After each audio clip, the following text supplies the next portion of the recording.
আসসালামু আলাইকুম প্রিয় ভিউয়ার্স। আপনারা জানেন এখন শীত মৌসুম। এই শীত মৌসুমে আপনারা কবুতরকে কীভাবে সুস্থ সবল রাখবেন।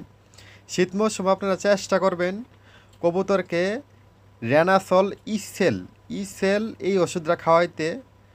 এই ওষুধটা ভেটেরিনারি দোকান থেকে পাবেন, যেমন হাঁস মুরগি গরু ছাগলের যেই ওষুধগুলো বিক্রি করে এই সমস্ত দোকান থেকে পাবেন রেনাসল ইসেল। তো এই ওষুধটা সপ্তাহে 2 থেকে 3 দিন খাওয়াবেন।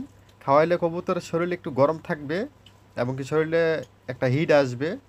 আর যদি তা না পারেন তাহলে আপনারা ন্যাচারাল যেই ওষুধরা সেটা আপনারা খাওয়াইতে পারেন, যেমন তুলসী পাতা হালকা কুমকুমে পানির সাথে গরম করে ওই হালকা গরম পানি খাওয়াইতে পারেন। আর যদি তুলসী পাতা না থাকে এর বিকল্পে আপনারা আদার রস, তারপরে রসুনের রস হালকা করে পানির সাথে দিয়ে কবুতরকে সপ্তাহে 2 থেকে 3 দিন খাওয়াবেন বা 4 দিন খাওয়াবেন।